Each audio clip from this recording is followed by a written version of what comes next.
ñu ko mën a dégg day simb te nee naa ko balaa ñu lay dégg mooy da ngay bàyyi simb ñu dégg la. bàyyi jàmbur nag monsieur le ministre bàyyi leen man Gomis rek. bàyyi donc yéen ñëpp samay xarit ngeen mais Gomis moom may leen ma ko rek. waaw d'accord donc li muy wax ci Assane Diouf. mooy xam nga Assane Diouf c'est un problème très complexe ba tax na ñu ngi koy trouver solution parce que le ministère des Sports ne règle pas le problème foncier. Le problème foncier est géré par le ministère des Finances yi nga xamante ñoom ñooy gérer loolu ñooy négocier bu ñu paree jox ñu foncier bi. leer na ma ne Assane Diouf vers Rebeuss la ci boori prison beeg foofu dinañ fa def stade mais à l'heure actuelle avec ce qui s'est passé parce que li ngeen war a xam mooy lu Ablaye joxoon ay investisseurs chinois la su fekkee ne pour entrer en contentieux ak ñooñu la nga war a dédommager ñooñu tabax na ñaari stade il faut trouver une solution. yëpp xam ngeen ne y a un projet de délocalisation de la prison de Rebeuss. Donc il y aura forcément une alternative tout autour pour mën faa def stade bi nga xamante ne dina gunge les jeunes de la Médina. mais balaa ñu yegg si ci loolu duñ leen bàyyi noonu moo tax ñuy engagé avec les Jeux olympiques de la jeunesse war a defaraat complètement Iba Mar Diop. Aïssatou wax na fi léegi problème mu piste d'athlétisme d'accord naa à Dakar actuellement il y a des difficultés. Il y a que Léopold Senghor. Et Léopold Senghor n'est plus fréquentable, la piste n'est plus professionnelle. Mais vous allez chez moi à Fatick, il y a des pistes dans les stades yi nga xam ne ñoo nekk ci région yi bu ci ne am na piste. wala da ngeen def seddure tàmm naa ci kuddu yu njëkk ya. non ñëpp a ko am boo dee Matam sax am na fépp la am donc dama ne ñooñu côté boobu. Dakar mun nañoo jooy mais côté bële am nañ benn solution. mais bu ñu paree li ñuy def nii solution doo day am parce que stade du Sénégal bi bu ñu ko tabaxee du stade boo xamante ne piste d'athlétisme daf koy wër du am. lu tax comme stade bi ñoom kii di. waaw lu tax. mais li tax mooy dañoo génnee piste d'athlétisme def ko ci côté bi defar piste d'athlétisme def turbine def stade dédié à l'athlétisme. mais ak ay terrain d'entraînement d'or. mais quelle est l'utilité kii bi nekk Diamniadio seen palais waaw arena bi. utilité bi mooy jouer nga fa Coupe d'Afrique def nañ fa tournoi qualificatif bu Jeux olympiques. parce que est-ce que pour tournoi yu select yooyu rek la wala. non c'est parce que nag xam naa ne sa sañse bi du fooy dem yóbbu ko. des fois nga sol nga changé. cela veut dire que. xam nga lan la bëgg a wax. non xam naa li muy wax xam naa li muy wax. non xamoo non non écoute mooy que le basket local. mais Gomis amul accès foofu. Gomis amul accès le basket local. loolu la amul fa accès. non may ma tuuti rek parce que. may ko rob mu àggali li nga ñëw waaw. waa jeex na. Gomis yow mënoo nekk ci bopp ñëpp bëgg a wax liñ bëgg a wax man li muy wax laa gën a xam. li muy wax xam naa ko parce que xam nga lan moo tax Aïssatou. xam nga Dakar Arena bu nekkoon Marius Ndiaye. tous les jours championnat ba fa lañ koy jouer. mais dafa am loo xam boo ko créé dafa am lu muy àndal li muy àndal mooy Marius Ndiaye dafa war a exister dinañ ko defaraat ba mu mel ni mu war a mel ni nga ko waxee. histoire u basket Sénégal la kenn du ko abandonné. dañ koy defaraat ba mu mel ni mu war a mel mais am na compétition yoo xamante ne yor yenn envergure yi war nañu mën a dem ba foofu boo gisee le championnat joué wuñu ko fa parce que équipe yu bëri Ndakaaru yi suñu bëggee di jóge fii transport. ak supporters yi dem ba fële ça coûte plus cher d'organiser là-bas que terre bee waroon pare nag vous avez mis la charrue avant les bœufs. non c'est pas avant les bœufs parce que on n'a pas terre bi defuñu ko pour Dakar Arena. c'est plus grand que ça on est plus ambitieux que ça. gis nga nit li ñu ko mën a rapprocher mooy yàcc na yasar mais nit kuy jéem di teg lu jëriñ askan wi loo xam ne kenn du ko dugal sa poche. ala kuliyalin da nga ko fii ba pour njëriñu askan wi lii war doomu adama mooy mën ngaa ne yéex na. waaye doo ko wax leneen lu dul di ñaan yàlla mu pare. bu pare nekk njëriñu askan. Alors monsieur le ministre man je vais sortir un peu des stades pour dem ci établissement scolaire yi et avant les établissements scolaires j'aimerais également benn question boo xamante ni c'est lié à Lamine Diack aujourd'hui ñu ngi gis ni y a beaucoup de Sénégalais qui sont en train de sympathiser on a vu même le club Jaraaf nga xamante ni il est en train de vouloir même vendre ses biens 500 000 euros ça fait l'équivalent de 327 millions moment boobu quel est l'apport de l'État via le ministère des Sports bien sûr pour aider. Non attends xam nga le ministère des Sports aussi. Il y a des questions yoo xam ne boo ma posé dama lay répondre cru. Le ministère des Sports ne peut pas entrer dans ces problèmes de justice comme ça. Parce que Lamine Diack avec sa dimension ñun ñëpp dañu bëgg li ñu ko yéene li ñu yéene suñu bopp la. Parce que ku tudd Sénégal tudd ko yàlla def na mu nekkoon ambassadeur du Sénégal liggéey bu mucc ayib waaye tey Gomis bi sax sportif la beneen joueur sportif la beneen mbër sportif la su amee jafe-jafe c'est pas l'État qui vient payer pour le faire sortir mais Jaraaf li mu def ñëpp a koy rafetlu parce que tey sénégalais fu mu nekk te ay nit mënu ko jàppale parce que état du nit l'État c'est pas une personne man li may yëg sama xol bi bu fekkoon ne ñeme naa koy def chaque jour peut-être du ma fanaan ci ministère des sports bi parce que il faut nga xam dimension humaine bi ak dimension république ni muy doxee donc c'est comme ça. D'accord. Mais moom on l'a jamais abandonné on l'a toujours assisté.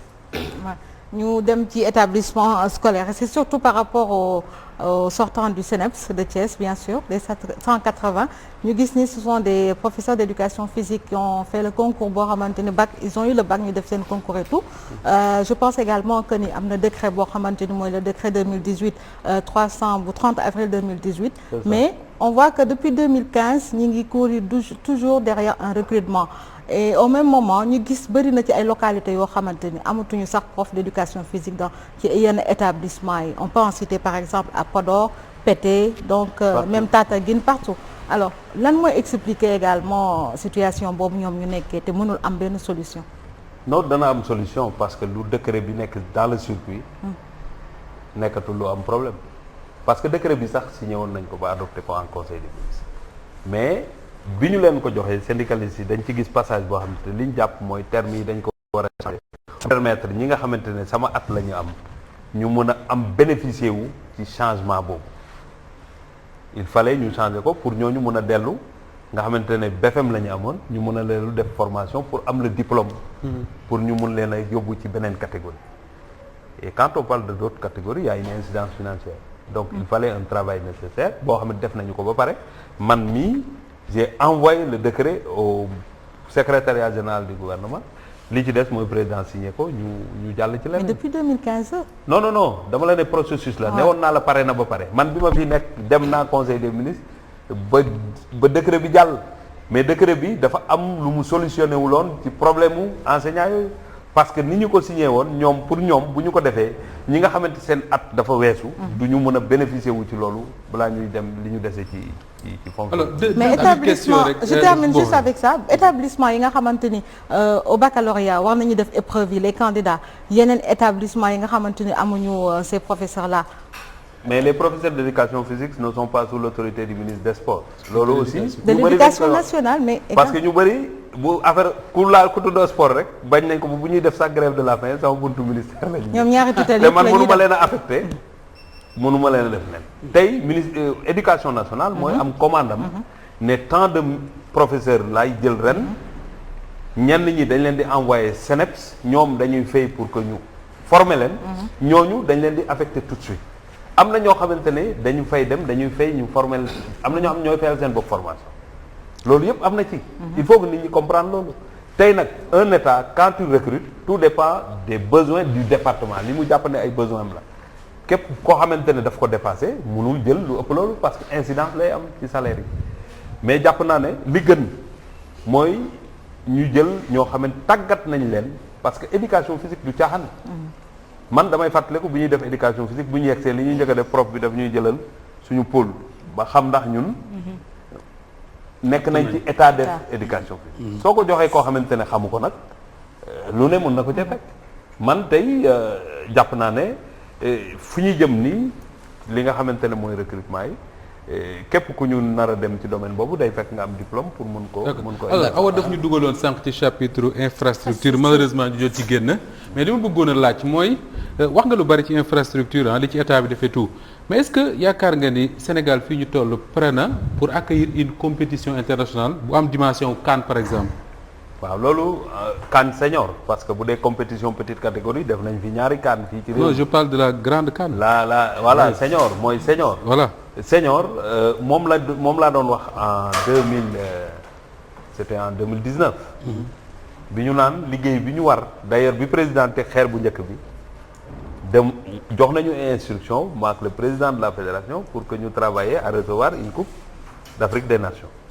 loolu li koy tax mu am nag mooy Léopold Senghor pare ñu defaraat bien évidemment Demba Diop renforcer les conditions de Lat Dior de Thiès Aline Sitoé Diatta de Ziguinchor mais bu ñu paree maître Babacar Seye dañuy nekk ci conditions yoo xamante ne war nañoo mën a taxaw soit ñu gis beneen pays bu ñu jege wala ñun rek ñu defal ko suñu bopp pour organiser une CAN senior parce que le Sénégal nag xam naa ne namm nañ organiser li nga xamante ne CAN senior la et puis war na mën a nekk vu le statut du Sénégal ci football africain liggéey boobu ñu ngi ci guddi ak bëccëg te jàpp naa ne bu lii ñuy def stade du Sénégal pare ak yooyu ma lim pare war nañoo mën a taxaw parce que fii ba 2026 su ma juumul am na ñu ko attribué.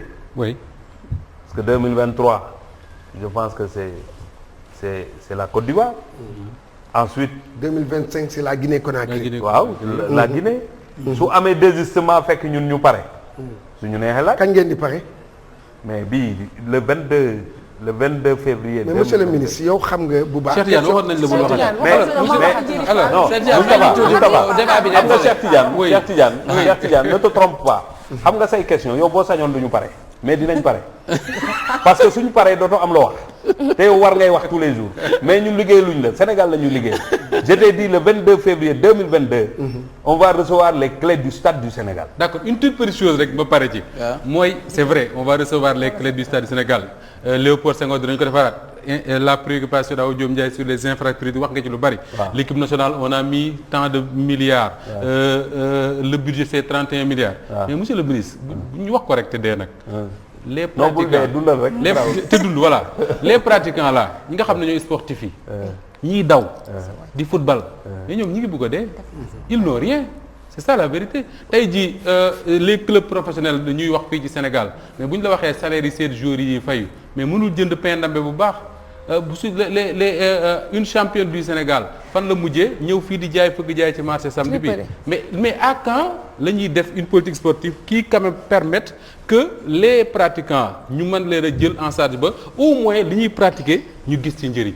waaw mooy yow moom danaa la ko baal parce que xam naa ne li ngay xaar politique sportive boobu ñun teg nañu ko am na ñu koy réussir am na ñu ko réussir encore une fois jaay fëgg jaay c'est pas un mal. non je dis pas ça. non parce que c'est un exemple. Ouais. C'est un exemple je ne vous réponds pas hein. parce que moom laa gën a Moustapha du yow lay waxal man réew mi lay waxal. oui parce que c'est la première fois ma am occasion wax ci. jaay fëgg jaay dafa fekk am ñu koy def. dina am ñu ko def après moom. oui le problème n'est pas là. am na ñoo xamante ne champion lañ ci leneen amuñu chance sax am activité bay jaay fëgg jaay di faj seen soxla. c'est une dame digne qui ne veut pas croiser les bras. Absolument. Et qui a une activité. Absolument. Donc loolu man jàpp ma ne lu nit war a teg ci taabal bi pour mu nekk tâche la waxuma ne moom ngay wax de je ne vous réponds pas encore une fois je parle au Sénégal. D'accord. Deuxième chose.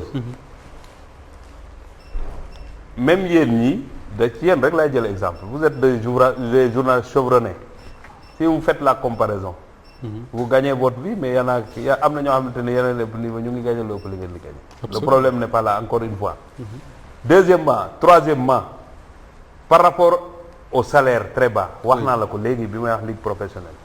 dañu sonn c'est vrai que c'est difficile bañu ñu fay dañoo amul moyen te yow xam nga ne lii andi moyens yi mooy télé yi mooy sponsoring bi mooy li nga xamante ne noonu la ñuy jaay produit bi ñu yor. C'est pas l'État qui peut parce que l'État su ko defalee football kat yi dina ko defal artisans yi defal ko ñëpp l'État ne peut pas faire ça.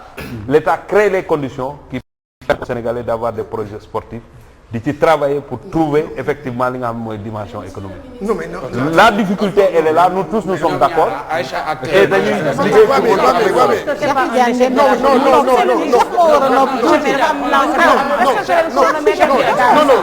non tey dafa wax loo xam ne. dafa wax loo xam ne xam nga yéen ministre bon d'accord xoolal da ñu war a may nag aussi voilà da ñuy may da ñuy may da ñuy may dafa wax benn wax boo xam ne non mais ñun tamit ci volet boobu non c'est dafa ci li monsieur lu wax man ci laa bëgg a wax waaw ci wax vas-y relance bi benn la rek vas-y voilà yow gisoo man tey ni ma yoroo posé wu ma la question maa ngi toog xam nga monsieur le ministre da nga wax léegi Moustapha dafa souligner léegi benn chose bu am solo yow nga mujj ko balaa globalisé nekk sax jaay friperie baax na nga wax ci mbiru Sénégal gi yëpp mais ñun pour revenir un peu ci sport bi pour être beaucoup plus précis problème yi nga xamante ne tey yenn ci ñi nga xam ne ñoom ñooy suñuy athlètes ñu ngi koy jànkuwanteel bari goo xamante ne nii boo ko doon wax doo fi jóge yow daaw sax personnellement jël nga kàddu ne que athlètes yi nga xamante ne nii état bi yoraloon na leen ay primes yu toll ci ay depuis 2005 am nañu naan sax depuis 2011 ba ci 2007 am na ñenn ñi nga xam ne sax lim bi mu ngi toll ci 10 millions de francs CFA ñooñu ñëpp bu fekkante ne tey jii jox nga leen seen prime est-ce que dañ dem day toltolaanu bay saraxu bay toll ci situation bi ñu nekk. waaw léegi dama bëgg nga déglu ko bu baax a baax xam nga man bu ma waxee 2005 cela veut dire que du affaire boo xam ne état lay wax du affaire u Matar Ba parce que man 2014 laa fi mais wax nga l'état c'est une continuité. non j'arrive damay expliquer man boo ma mayee rek ma ñëw. acca parce que man du ma da wax. xam nga reconnaître ne am na difficulté moo tax ma jël engagement président sant ñu xool suñu budget pour xool nu ñu koy transformer pour fay ñooñu parce que bi ñu ñëwee gis jafe-jafe yi mënoo xëy rek génne xaalis di wër nit koo ko jox il faut nga retracer nit ñi te ci fédération yi nga ko mën a jaar l'État ne pouvait pas le faire seul moo tax ñu jaar comité olympique ñu travailler ak fédération yi depuis 2005 ba tey jii xam nañ ban nit ak lu ñu yoral ku nekk parce que dafa am décret wala ci fiche bi ñuy defar buy fixer les indemnités ci médailles yi nga xamante ne am nañ ko muy médaille d'or wala muy médaille d'argent muy leneen bi ñu xamee ñaata ça tourne autour de 500 millions donc ñu ngi travailler jël nañ engagement à l'Assemblée ñëpp dégg nañ ma ñu ne année bi dinañu fexe ba fay le ministre des Finances nous accompagne pour que ñu régler problème boobu parce que ay sénégalais lañu te dañ leen war a li leen jox sax doyul waaye loolu dañ leen ko war a jox parce que injustice du li nga xamante ne lu président Macky Sall di yar fu mu am da ciy dox lim ci mën dox pour mën ko régler ça va être réglé c'est un problème. Moi je vais pas dire que on a amul benn problème. C'est un problème majeur. moo tax ma ciy wuti pexe. pour régler définitivement cette question de prime. pexe boobu sax laa bëgg ñu des si rek avant ñu génn ci pexe boobu côté infrastructure ñu ngi ko doon wax sànq ba tey yaa ngi tudd ay solutions notamment lijjanti contrat yi pour mën a yeggali peut-être stade yu mag yi mais ba tey waxoo ci réhabilitation yi te pourtant. taxaw ngeen ne ñu ngi réhabiliter plus de 7 stades yooyu ñëpp xam nañ ne que ci collectivité territoriale la féetewoo te très souvent for nañ ko ci weyu bay ne que dafa am ay détournement yu ci nekk est-ce que le ministre des sports taxawul pour mën a teg comité de gestion boo xam ne moom mooy caytu xaalis bi fan lay dugg pour que réhabilitation yi bañ a yéex. man nag jàpp ma ne sax détournement dama parce que détournement moom balaa nga koy wax da nga ciy teg sa loxo man li ma jàpp mooy état bi dina ñëw ci collectivité territoriale dugal fa ay koppar. pour soulager acteurs sportifs yi bu paree responsable collectivité muy maire ba wala président conseil départemental te dañu jàpp ne lii sa jàngoro bu ñu la ko fajalee yaay am fulla ba téye ko ba dootu nekk jàngoro ci yow parce que képp ku fi yore collectivité territoriale te amul fu ñuy jongante coow li ci sa kaw lay ñëw kon bu ñu la ko joxee nga waral même te comité de gestion boo xamante ne di nga ci andi rigueur ba ñu mën a gérer convenablement li nga xamante ne jox nañ la ko pour mu accompagner la donc loolu c'est un appel qu'on lance tout à fait ñi nga xamante ne ñoom ñooy rek collectivité territoriale parce que bu ñu la joxee stade